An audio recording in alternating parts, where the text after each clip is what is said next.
All right, so in this video today, we're going to talk about one simple puzzle, which can be very complex. And, it's a mouthful phrase, but it's actually a simple puzzle. But when you look at this puzzle, it's a quite complex puzzle, right? So let's get started with this. So what we have on the screen, as you can see, is we have a set X. And, set X has n elements in it. And this is denoted like the cardinality of X is equal to n. So cardinality is basically the number of elements, right? And it's denoted by this sign. This is like a mod sign when it comes outside X. So basically it tells you how many elements in set X has. And so the set has n elements. And we are given that there are two sets, A and B, which are randomly picked. As you can see here, they're two subsets. They're subsets of X, right? So they're randomly picked, and we're supposed to calculate what is the probability that A is a subset of B. So, again, we have a set X here, as you can see, and you can have two sets here, A and B, and we want to figure out what is the probability that A is a subset of B, all right? So I would encourage you now to basically pause the video and try to give this puzzle a shot by yourself, and at least give it a couple of minutes to think about this. All right, so I hope you got, somewhere in this question, but we would start with the first hint. And I'd first say a few general comments, and then, we can get into how you can approach this problem.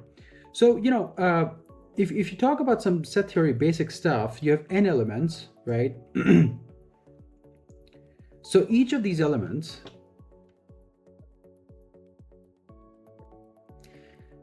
okay, so for each of these elements, you can have either this element can be in a given set or not, right? So if you talk about all the possible subsets of any given set, it is 2 to the power n, right? Because each element can be considered in a subset or it cannot be considered in a subset. It just depends. So if you go by this approach, it's pretty complex, and this is probably by the default approach a lot of people take because, when it comes to making subsets out of a set, one of the all possible combinations or counting approach can be pretty complex, right? So the hint here is just draw a random, no, I would not say random, just draw a generic diagram here of set X here, and we have two subsets, A and B, okay? So A and B, all right? And now think about what are the possible, exclusive but exhaustive regions that you have in this set that you can mark out, and then think about whether any of these n elements are gonna fall in them or not. Okay, so this is a good hint, so think about this, and then we'll and pause the video and see if you can get to the end of the question. Okay, so let's now move on. So to be more specific, what's happening here is I'll just first of all show you on the screen what's happening is this is the set X we have, and it has n elements as we've discussed, and these are two subsets. Now they're generically made, they're not necessarily supposed to be like this, right? But this is a most generic form in which you can have elements which are neither in set A or B. So this is basically all these elements here, which are neither in A nor in B. You can have elements which are in B, but not in A. So basically everything here. And similarly, you can have elements which are here, right, but not in B, okay? And finally, you can have this element which is basically present in both A and B, right? So 4 type of, demarcations we have here. And these are, again, they're non-overlapping, so they're exclusive, and they're exhaustive because they cover the entire, set X. So let's now just quickly write them. So we know there are four parts, which are mutually.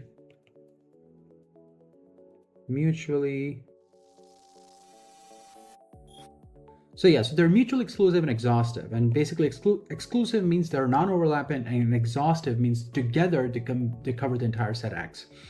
All right, so what are these parts? So the first part is, is basically say set A intersection B. So into A intersection B is this part, right, which is common to both the sets. The second part is the elements of A which are not in, B. So these are all these elements here, right? So this is basically a subtraction sign. So basically what this means is from the elements in set A, take out all the elements which are common to both A and B. So these are all the elements in A, and we know these are basically the common elements. So you take this out and you have, this part 2, and I can quickly actually write this here. So this is part 2, this is part 1, this is part 3, and this is part 4, okay? So part 3 is B and take out the elements which are common to both A and B. And fourth part is basically the elements in X which are neither in A or in B. A union B is all the elements which are either in A or in B. And these are basically covering everything which is in this, right? So we subtract this from the set X, and what you have is everything which is outside A or B, right? So this is all this part. Okay, and you can confirm that they're all mutually exclusive. There's no overlap, and also they cover the entire set X. Now is the important point, and it's a very interesting trick that you should remember, is we don't have to go from sets perspective, we have to go from elements perspective. So think each element, where it can fall in any of these four parts that we have made out of the set. And that's the answer kind of your, this is one of the biggest hint to this question. So take a moment to think about, given its randomly constructed sets, what is the probability of any element falling in any of these sets? Okay, so I hope you got this right. And it's pretty simple because, they're randomly, the subsets are randomly picked. In other words, the elements are randomly distributed across these four parts because, they're equivalent things. So we know that the probability of any element I, falling in any of these parts, in any one part, is 1/4, right? Okay, so now we got this right. Now the next part is, how do we make sure that A is a subset of B? Because that's what we want. Probability of A being subset of B, that basically means we have to find all the cases where A is going to be subset of B, okay? So what we do is, we first of all, just quickly review what the subset definition is. So subset definition, this is a formal definition. This is, let me just first quickly write this on and then I can explain it.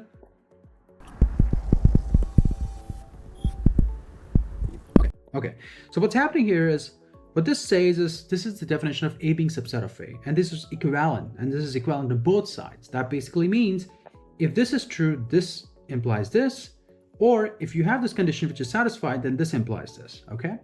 But essentially what it's saying is, A is subset of B if and only if, and it's called as if and only if, because for all the elements in A, so that if you have all the elements in A, for every element in A, it has to be a part of element of B, right? So A is a general element in a set A, and it has to be it has to be an element of set B. And that is basically, which is being reflected in this one. So if that is true, that basically means, it's got to be subset. Now, from these four parts, think about what are the parts in which this condition is not going to be violated, right? Because if it's not violated, subset has to be true, right? So now there are two things to understand. One is, if there's an element in set A, it has to be some element of B as well, right? But if some element of X is not basically an element of A, then this condition does not have to be satisfied, right? So this is an important thing to remember as well. So now let's just quickly go over these four parts and think about which are the cases which are, which do not violate this situation. Okay, so let's think about this set, first part, which is A intersection B. So this part. Okay, so in this part, well, you can have the elements here, because if A is an element of A intersection B, then it's also an element of A, it's an element of A, and it's also an element of set B. And so this condition is definitely satisfied here. So this is fine. I'm going to quickly mark this. So this is fine, right?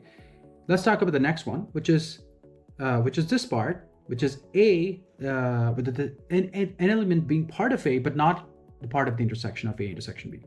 So this is this part here, second, right? So what is going to happen if, let's say you have element J, which is part of the set A, right? But this is not a part of set B, then this condition is violated, because now you have an element in A, which is this element J, let's say, which is part of set A, but it's not a part of set B. And this is why, because by definition, this is how this area has been defined. So therefore, this is not satisfied, right? So we cannot go for this. Now for this one, okay, let me just quickly mark this. So this is not acceptable. Now for the third part. So third part is this. So you have element here, right? So now let's say if there's an element which is part of set B, but not a part of A intersection B, is it going to be fine or not? Take a moment to think about this.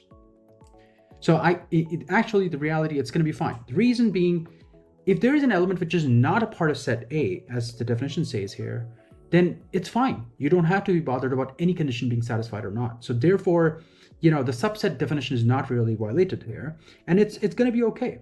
And if you think about a generic, subset, like a very simple case, let's say this is one very simple case where you have set A and this is set B, then you can have elements here which are not a part of set A, but they're part of set B, and this is precisely what's being reflected here, right? So this condition is going to be fine as well. And similarly for the last one, if you look at the last one, these are the sets which are neither the part of A or B, right? So in this also, you do not have this condition being violated because these elements are not part of set A in the first place, so it's fine. Okay, so this is going to be all right as well. So now I hope you can see that there are 3 out of 4 conditions are fine, but if you fall in case number 2 for any element, even if one element falls in case number 2, then it's a problem because now this subset condition is going to be violated, right? So the answer then very quickly becomes for each element, because they're randomly picked, the subsets are randomly picked, so therefore the elements are also randomly allocated. Therefore, for each element, it has to fall in one of the 3 parts, right? And this falling or this allocation of these elements to these 4 parts is random, right? So it's independent in the same sense. So therefore, the probability of set A being subset of B is going to be 3 over 4 times 3 over 4, right, all the way till n times. So this is n times, because you have n elements and each of the elements can fall in any of these 3 parts, where we have marked this, and this, but not in this. All right, so therefore the final answer becomes 3 by 4 to the power n, right? Now this question, if you got to the answer to this question, that's excellent, because this is a question, if you know the trick, it's perfectly fine. You can do this, but if you get stuck in the counting method, it's going to be a nightmare to do this question, right? So I hope you got to the end of the question. If you like this video, please do subscribe to the channel if you're not. Also, I would highly appreciate if you can support my channel. The links are all in the description below, and I look forward to speaking with you on the next puzzle very soon. Thank you.